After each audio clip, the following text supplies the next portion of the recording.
qui est béni ce matin. Est-ce que tu peux acclamer le Seigneur?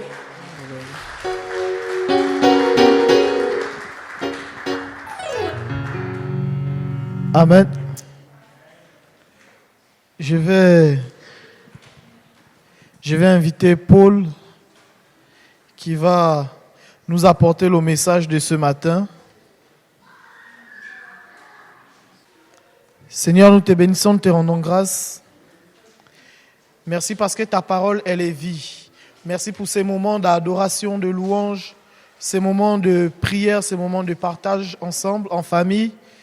Merci pour ce moment, Seigneur, qui arrive, ce moment où nous allons communier dans ta parole.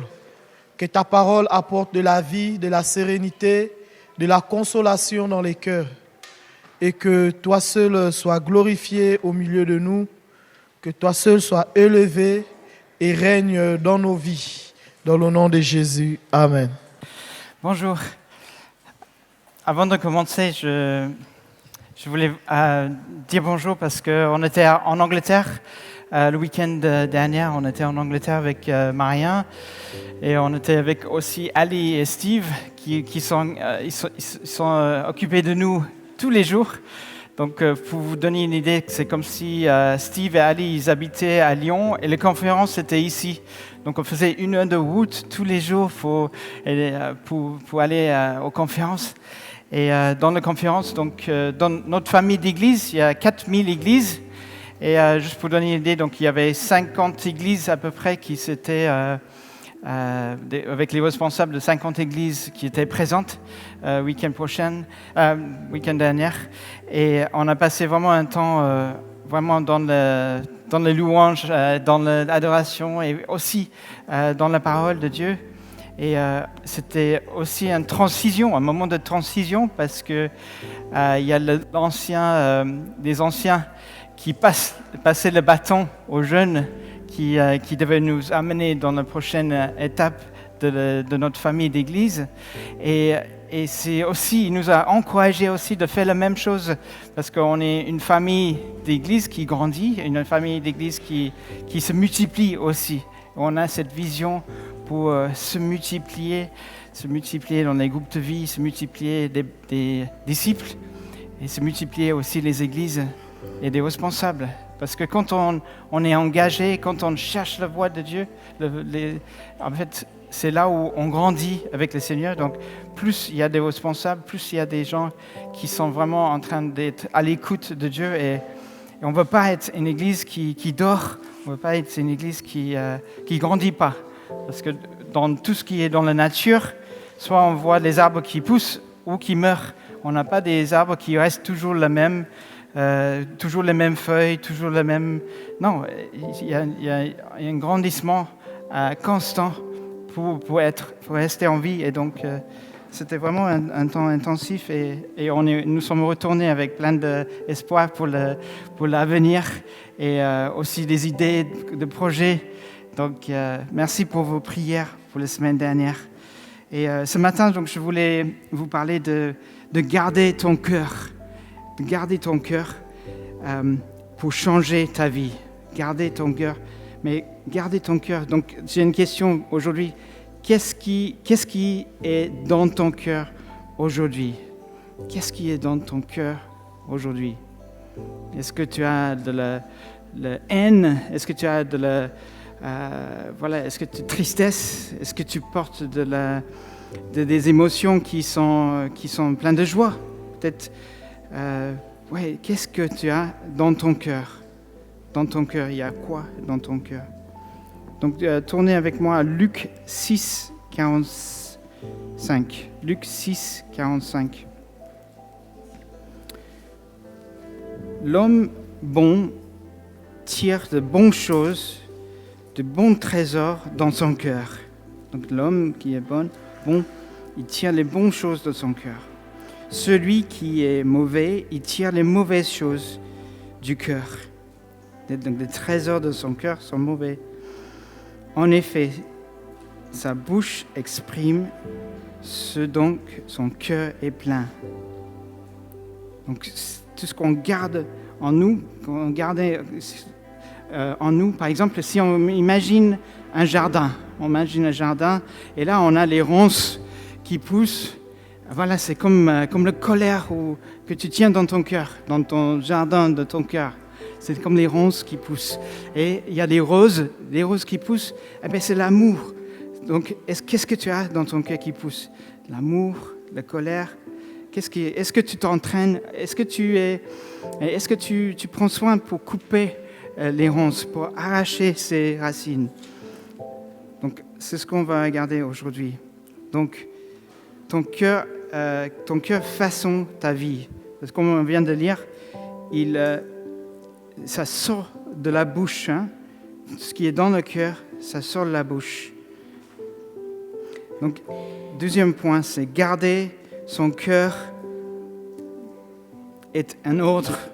Je pensais pendant que je préparais quand même, c'est quand même quand tu es en colère, par exemple, quand tu as des émotions de colère, quand ton collègue te maltraitait ou voilà, tu n'es pas d'accord sur ça, tu es en colère un peu et après tu dis je regrette d'avoir fait ça et tu dis mais merde, pourquoi j'ai fait ça? Et donc je pensais à ce verset-là où ils disent est-ce que quand tu sais le bien que tu aurais dû faire que tu fais pas, est-ce que tu essaies d'arracher cette mauvaise herbe, cette ronce de colère dans ta vie, ou est-ce que tu le laisses, ou tu dis c'est mon caractère, je suis comme ça, je peux pas rien, je me mets en colère rapidement, ou est-ce que tu es intentionnel pour dire ok non, je veux garder mon cœur, et on se rappelle que c'est quand même un ordre, parce que tu sais que c'est quelque chose que tu devais faire. Et dans Jacques 4, verset 17, si quelqu'un sait faire ce qui est bien, il ne le fait pas, il commet un péché. Bon, c'est un peu fort, hein, mais c'est quand même, allez, je vais faire l'effort parce que c'est quand même un ordre de faire quelque chose que je sais que je devais faire. Je devais garder mes pensées. 2 Corinthiens 10, verset 5. Nous faisons tout pensée prisonnière. On va garder prisonnière toute pensée pour qu'elle obéisse à Christ. Donc on va garder nos pensées. On va dire non, je ne veux pas être en colère. Voilà, je refuse d'être en colère. Je veux garder mon cœur. Avant que le pensée change en émotion, je veux garder mon cœur. Je ne veux pas le faire. Je le garde en prisonnière. Donc Philippiens 4, verset 8. Portez vos pensées sur tout ce qui est vrai, tout ce qui est honorable, tout ce qui est juste, tout ce qui est pur, tout ce qui est digne d'aimer, tout ce qui mérite approbation, tout ce qui est synonyme de qualité morale et digne de louange. Donc je vais garder mon cœur, mes pensées pures. Josué 1, verset 8. Que ce livre de la loi ne s'éloigne pas de toi, médite-le jour et nuit. Donc on va dire, ok, Seigneur, je vais méditer ton loi, voilà, c'est les choses que je devais faire, que je sais que je devais faire, Seigneur, et je vais agir en conséquence. C'est ce qu'il dit en Josué. Si on agit en conséquence, tu auras du succès dans tes entreprises, tu auras du succès dans ta vie. Si on peut garder nos cœurs, si on peut écouter ce qui est dans la parole et on met en pratique. Donc Matthieu 5, verset 8, heureux ceux qui ont le cœur pur. Heureux ceux qui ont le cœur pur. Et là, heureux, c'est une émotion, c'est dans notre cœur aussi. Donc c'est ça qu'on aimerait bien avoir, ces cœurs purs, heureux, ces émotions qui sont pures. Comment avoir un cœur pur? Comment avoir un cœur pur? Donc, je ne sais pas si vous connaissez l'histoire il y avait un groupe de vie, et dans le groupe de vie, il y avait, ils ont tombé sur comment la purification de argent. Je ne sais pas si vous connaissez l'histoire. Et donc, du coup, quelqu'un dans le groupe de vie, ils ont dit, mais cette semaine, j'ai un peu de temps libre et je vais aller voir le fonderie de Rouen, le fonderie, et aller voir le fonderie et je vais apprendre comment ils font pour purifier argent. Et donc, elle est allée faire le devoir pour le groupe de vie, pour sa groupe de vie. Et donc, elle a pu prendre un rendez-vous avec un forgeron. Et donc, il était là, et il a expliqué comment faire, et il l'a mené vers le fourneau et tout. Et il a dit, OK, la première chose, il faut que ce soit très chaud. Mais il faut quand même pas être trop chaud, ni trop froid, parce qu'on peut abîmer l'argent. Si on est trop chaud, c'est pas bien non plus. Et ce qu'on va faire, en fait, c'est la chaleur, en fait, qui fait remonter les impuretés. Et donc il faut toujours garder un œil. Donc, celui qui s'occupe de purifier, en fait, il garde un œil sur l'argent. Et dès qu'il y a des impuretés qui montent, il enlève, avec un louche, il enlève toutes ces impuretés. Et donc, du coup, elle a dit, mais il a expliqué à la dame qu'il faut vraiment à garder l'œil, parce que la chaleur, l'impurité qu'il faut enlever à chaque instant. Mais elle a dit, mais comment tu sais quand c'est fini? Comment tu sais quand l'argent est pur? Eh bien, il a dit que c'est facile. Ça, c'est le plus facile, parce qu'en fait, quand tu regardes dedans, tu vois ton image. Et là, tu sais que c'est bon. Et je trouvais que c'était vraiment pas mal, en fait. On peut trouver ça dans Malachie 3, verset 3, et aussi en Zacharie 13, verset 9. Et dans les Psaumes aussi, 12, verset 7, il parle de 7 fois que tu enlèves toute cette impureté. Et je pensais, ben, c'est la même chose pour nos cœurs. Hein. Quand on a cette colère qui monte dans une chaleur, un instant qui est chaud, parce que voilà, il y a une décision qui doit être prise et voilà, tout le monde était un peu énervé au boulot et voilà, je vais garder mon cœur. Et peut-être tu n'as pas gardé ton cœur. Cette impureté a monté vers la surface de colère. Et puis c'est là où on peut dire, ah Seigneur, viens enlever cette impureté. Seigneur, je veux pas la garder. Je veux pas garder. En fait, je veux pas garder cette impureté dans mon cœur. Je veux que tu l'enlèves. Et puis lui, il est fidèle de l'enlever. C'est un peu comme ce qu'on parlait de sanctification. Hein. Dans notre marche avec le Seigneur, on va être purifié avec notre marche avec le Seigneur. Et donc, il faut qu'on soit attentif pour dire, ouf, j'ai raté là, Seigneur. Seigneur, tu vois, tu as vu ça dans mon cœur qui est sorti par ma bouche. Donc là, c'est trop tard. Il fallait que je l'arrête déjà dans mes pensées, avant que ça arrive dans mon cœur et puis sortir par ma bouche. Il fallait que je l'attrape avant. Seigneur, que tu peux venir éprouver, enlever cette impureté de mon cœur.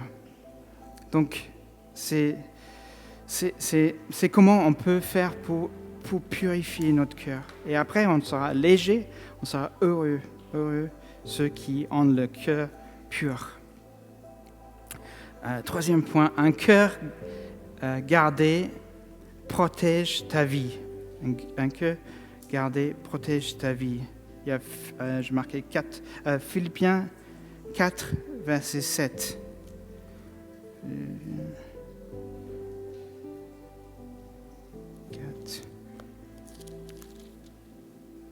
4, verset 7. Le paix de Dieu, qui dépasse tout ce qu'on peut comprendre, gardera ton cœur et vos pensées. Ah voilà, donc il y a un lien entre cœur et pensée. Ok. Gardez ton cœur. Il y avait, peut-être c'est un peu étrange de cette histoire, mais il y avait deux traîtres, deux personnes qui ont trahi Jésus. Il y a deux personnes, et le résultat c'est très différent. Pourtant, ils ont fait tous les deux d'un degré au moins, plus ou moins. Ils ont tous les deux trahi Jésus. donc il y avait Pierre et il y avait Judas. C'est vrai que Pierre, il a renoncé, il a dit non, je ne le connais pas. Et Judas, il a même trahi carrément pour l'amener à sa mort. Mais Judas, ce qu'on a vu, il s'est écarté. Il y a deux choses. Il s'est écarté et il a gardé ce qu'il avait, les trahisons, il a gardé dans son cœur et il a pris sa vie. Donc donc le résultat de garder ça dans son cœur, ça l'a fait isoler et encore pire, isolé pour prendre sa vie. Et donc, quand on regarde l'exemple de Pierre, il a quand même resté dans la communauté après l'incident et il a pu garder son cœur parce qu'il a pu dire Seigneur, je te trahis, mais je remonte cette impureté dans ma vie, enlève-le Seigneur. Et donc c'est les deux vraiment opposés. Comment c'est vrai que c'est un peu extrême, mais c'est quand même lié à protéger notre vie. Si on garde notre cœur, tu protèges ta vie. Donc tu protèges ta vie. Et quand j'ai commencé à étudier tout ça, ce cœur, je pensais à Jésus qui disait souvent de garder de ton attitude, de changer ton attitude. Et ça veut dire repentez-vous. De dire, Seigneur, je veux changer. En Matthieu 4, verset 17, repentez-vous, c'est changer d'attitude. Je change mon cœur. Je veux changer mon attitude. Je veux changer mon cœur. Et Jésus a dit, change ton attitude. Donc, on va donner ce que Jésus voit. Il voit nos cœurs. Et ce qu'on voit qui n'est pas bien, on va changer d'attitude, on va repentir, on va dire « Seigneur, pardonne-moi » et je te le donne. Un exemple qui a mal se passé, c'est Matthieu 19. On peut retourner à Matthieu 19. En fait, c'est l'histoire de l'homme riche. L'histoire de l'homme riche. Et en fait, quand on regarde dans le verset 18 par là, on voit qu'il connaissait bien la parole de Dieu. Il connaissait dans ses pensées, il était bien. Il avait tout compris. Honorer ton père et ta mère, tu aimeras ton prochain comme toi-même. Donc, les commandements, il les connaissait. Il les connaissait dans son cerveau, il les connaissait bien. Mais Jésus, il voyait le cœur. Il voyait que si je devais le chauffer sur un point, eh bien là, il va pas le lâcher, il va pas confesser, il va le garder. Et ce point-là, c'était l'argent. C'était l'argent. Donc il a dit, pourquoi pas vends tout, donne tout aux pauvres, et tu auras le trésor dans le ciel. Et suis-moi. Et donc pour lui, c'était très difficile, parce que pour lui, c'était important de garder ça dans son cœur, c'était garder sa richesse, de mettre tout pour envers cette manque. En fait, c'est un manque, qu'il ne voulait pas avoir un manque, et donc il va garder ça dans son cœur. Donc est-ce que tu as quelque chose dans ton cœur que tu gardes, qui te repousse en fait même de suivre Jésus? Parce qu'on peut pas garder les choses et suivre Jésus. On peut pas avancer avec lui si on continue à garder des choses dans nos cœurs. C'est vrai qu'on peut dire aussi, c'est pas très grave, parce que je fais mal à personne. Je fais mal à personne. Quand je n'arrive pas à me contenir, voilà, je me lâche et voilà, c'est mon caractère. Mais on peut dire, donc ça c'est mon 5e point, changer ton cœur, ça bénit ceux qui sont autour de toi. Changer ton cœur, ça bénit ceux qui sont autour de toi.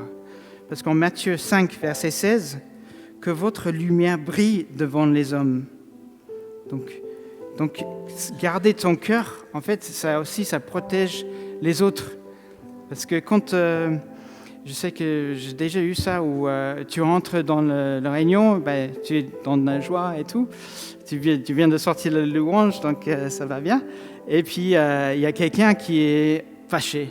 Et quelqu'un qui est fâché dans la pièce, dans ton travail, et tu dis, mais il y a un truc qui ne va pas là, je ne sais pas, il y avait une machine qui a cassé, c'est quoi? Et on marche un peu, parce qu'on sent, en fait, parce qu'en fait, notre cœur, les émotions qu'on garde, en fait, ça affecte ceux qui sont autour de nous. Et donc, nous, en tant que fils de Dieu, enfants de Dieu, on est là pour briller dans cette pièce et pour être un témoignage. Je m'appelle des témoignages. Quand on était étudiant, il y avait une étudiante elle a dit, il y avait une dame qui venait toujours à côté d'elle à l'arrêt bus. Elle parlait à peine français. Elle disait, je ne peux pas dire plein de choses, mais j'aime bien être à côté de toi. Parce qu'elle sentait que son cœur était bien. Elle était bien à côté d'elle. Et je pense que c'est ça. Matthieu 5, 16. Que votre lumière brille devant les hommes. 1 Corinthiens 5, verset 11. Ne manque pas...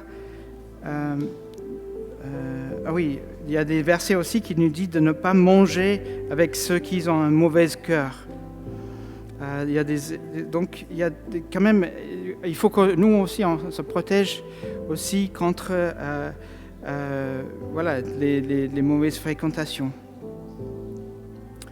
Donc, oui. Comment comment tu affectes, peut-être penser, est-ce que j'affecte ceux qui sont autour de moi? Est-ce que je les affecte en bien ou est-ce que je les affecte en mal? Est-ce que ce que j'apporte dans mon cœur, ça booste les autres autour de moi de chercher la face de Dieu? Ou est-ce qu'ils sont déçus et même ils ne veulent plus avancer avec toi? Et comment tu le fais? Mais comme je vous ai dit, c'est possible de s'en sortir. C'est possible de changer ton attitude. C'est possible de changer ta vie complètement si tu gardes ton cœur. Si tu dis, c'est un ordre de Dieu, je veux le faire. Je sais que c'est quelque chose de bien que je devais faire et je veux être intentionnel. Et je veux repentir. Je veux dire, OK, Seigneur, toutes ces impuretés qui montent, Seigneur, enlève-le jusqu'à ce que tu vois ton image quand tu me vois. Seigneur, aide-moi de sois attentif, déjà de l'attraper dans mes pensées avant que mon cœur commence à soit agité. Ouais, Seigneur. Donc, on peut terminer par Psaume 51, verset 10. Crée en moi un cœur pur, renouvelle en moi un esprit bien déposé. En fait, on peut le lire, en fait, c'était pas mal. Donc, Psaume 51, versets 11 à 14. Détourne ton regard de mes péchés, efface toutes mes fautes. Ô Dieu, crée en moi un cœur pur, renouvelle en moi un esprit bien déposé. Ne me rejette pas loin de toi, ne me retire pas de ton Esprit Saint. Rends-moi la joie de ton salut et qu'un esprit de bonne volonté me soutienne. Amen. Ouais, Seigneur. Oui, Seigneur, que ce soit vraiment notre prière pour ce matin, Seigneur. Merci, Seigneur. Merci, Seigneur, que pour la patience que tu as envers nous, Seigneur. Merci, Seigneur, pour ta parole que tu nous as donnée, qu'on peut savoir qui est juste, ce qui est faux. Seigneur, merci, Seigneur, que tu nous aides vraiment, Saint-Esprit, que tu nous aides vraiment à détecter même le plus petit des impuretés qui ressortent, Seigneur, de nos bouches, Seigneur, qu'on puisse dire, oh, ça c'est pas bien, et tout de suite courir vers toi, Seigneur, pour te demander pardon, pour te demander que tu l'enlèves, Seigneur, que tu me montres comment faire pour l'enlever, Seigneur. Comment, je ne veux pas juste couper le colère de cette ronce, mais je veux arracher vraiment les racines, Seigneur, que tu m'aides à vraiment à trouver là où je peux vraiment être utile pour toi, Seigneur, et que je sois vraiment à ton image, Seigneur. Merci, Seigneur, qu'on puisse briller, les hommes qui brillent et à ta gloire, Seigneur. Merci, Seigneur. Merci, Seigneur, que nous aussi, en tant qu'Église, Seigneur, qu'on puisse briller quand les gens y rentrent, qu'ils puissent avoir cet amour qui les entoure, parce qu'il y a tous ces cœurs qui se travaillent pour être purs devant Dieu. Merci, Seigneur. Merci, Seigneur, pour nous aider à aider les uns les autres à cet effet. Amen. Amen. Merci, Seigneur.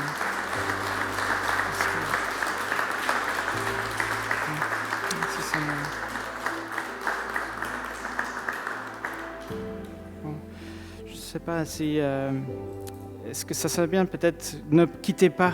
Si vraiment tu as un truc que tu n'arrives pas, peut-être on peut prier pour toi, pour que vraiment ça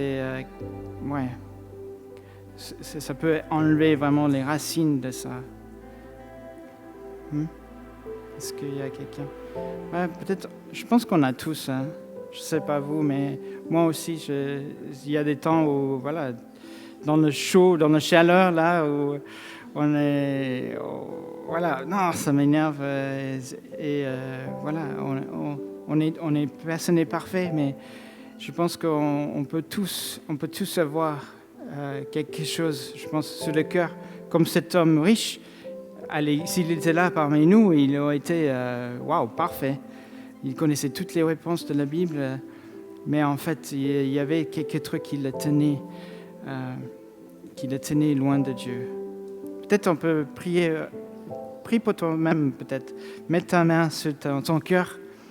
Seigneur, merci, Seigneur, pour cette cœur que tu as créé, Seigneur. Merci, Seigneur, pour que tu te révélais à moi. Seigneur, merci, Seigneur, que tu as tout donné pour moi à la croix, Seigneur. Et merci, Seigneur, que grâce à toi, grâce à tous les péchés que tu as pris à ma place, Seigneur, je puisse être purifié, Seigneur. Et aujourd'hui, j'aimerais avancer dans la sanctification avec toi, Seigneur. Merci, Seigneur. Nous voulons pas arriver au ciel sauvés, mais qu'on n'a pas fait les efforts avec tout ce que tu nous as donné. On n'a pas fait les efforts de vraiment briller pour toi, Seigneur. Merci pour le salut que tu m'as donné, mais dans la joie et dans l'amour, pour toi, je veux garder mon cœur, Seigneur. Aide-moi de garder mes émotions, que je sois pur, Seigneur. Aide-moi de prendre captif mes pensées, Seigneur, que je les déracine. Aide-moi à déraciner même des mauvaises pensées qui peuvent m'éloigner de toi, Seigneur. Change mon cœur, Seigneur, que je sois comme toi. Change mon cœur, Seigneur. Change mon cœur, Seigneur, et purifie-moi.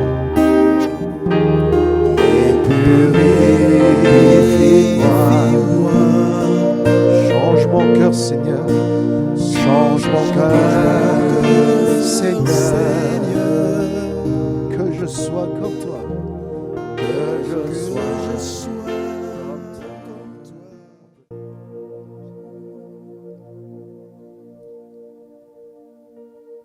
En fait, depuis tout à l'heure, je ne voulais pas parler, mais l'Esprit de Dieu me pousse de parler. Quand je suis parti en Angleterre avec Paul, alors qu'on venait à peine de commencer la louange, Comme avec Paul, on avait dit la dernière fois qu'on partait avec beaucoup d'attentes dans le cœur pour l'Église, pour nous-mêmes. Et on arrive, on fait le premier chant. Je baisse la tête. Je dis, bon Seigneur, maintenant tu me parles. Tu me parles pour que je continue ce séminaire. Parce que tu as des choses à me dire ici. Et à peine j'ai dit ça, j'avais la tête baissée. Il y avait une personne qui a posé la main sur moi. Donc j'étais assis, David Bay était à côté, Paul était, et puis Teddy. J'ai été encouragé par le Seigneur. Et la première des choses que la personne m'a dit, continue de garder ton cœur.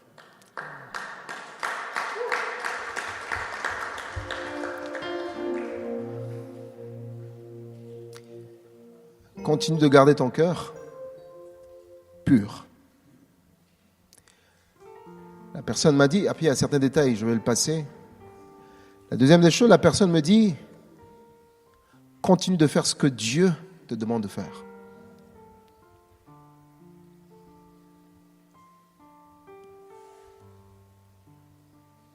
La troisième des choses que la personne m'a dit, il m'a dit, tu vas voir que le Seigneur va honorer tout ça. J'ai pleuré. Et à la fin, avec Paul, je dis, Paul, viens, parce qu'on avait envie aussi de l'encourager, parce que c'était sa première parole prophétique qu'il venait de donner.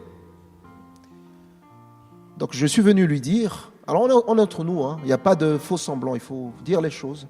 Je suis venu lui dire, en fait j'étais venu là, j'étais un peu découragé au fond de moi.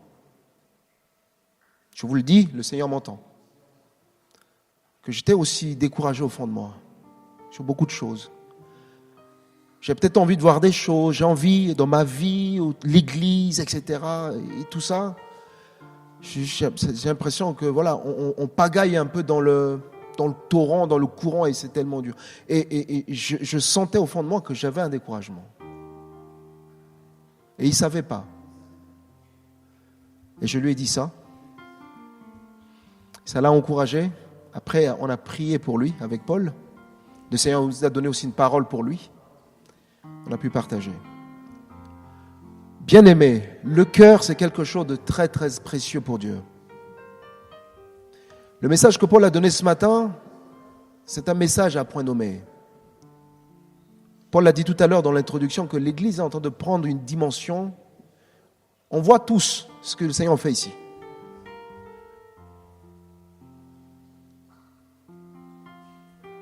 On n'a plus de choix que de remettre complètement nos cœurs entre les mains de Dieu. S'il y a des problèmes dans nos familles, demandons au Seigneur de régler ça. Jésus est à la porte. Il a envie vraiment que nos cœurs soient propres. Paul l'a dit tout à l'heure, s'il y a des gens qui veulent venir prier, je pense qu'on fait le timide de ne pas venir. Moi, je suis le premier à être devant. S'il y a des gens qui veulent venir devant, on va prier pour nous. Venez, rejoignez-moi, on va prier ensemble.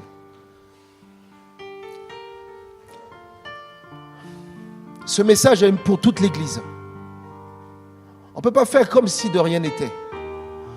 On ne peut pas continuer à faire semblant. On ne peut pas continuer à faire semblant comme si le Seigneur parlait au mur. C'est à nous que Dieu parle ce matin. Dieu veut que nos cœurs changent. Dieu veut que nos cœurs changent pour que le royaume vienne. C'est par sa grâce que nous voyons aujourd'hui ce que nous voyons. Mais Dieu veut que nos cœurs soient réglés à son cœur. On va tous prier. Moi, je suis le premier. Je prie pour que Dieu me change, que Dieu change mon cœur. Que Dieu change nos cœurs. Que notre attitude change dans la famille, au travail, entre frères et sœurs, auprès de nos enfants, auprès de nos amis, auprès de nos voisins. Les gens doivent voir que notre cœur a changé. Vous savez, quand Jean-Baptiste prêchait la repentance, il avait deux conditions. La première des choses, il voulait que les gens puissent montrer que leur cœur avait vraiment changé. Et la deuxième des choses, qu'ils pouvaient confesser publiquement leurs péchés. Voilà pourquoi il a refusé de baptiser les pharisiens. Il dit, vous faites semblant, vous êtes des races de vipères. C'est pour cette raison-là. On va prier. Je pose le micro, on prie ensemble.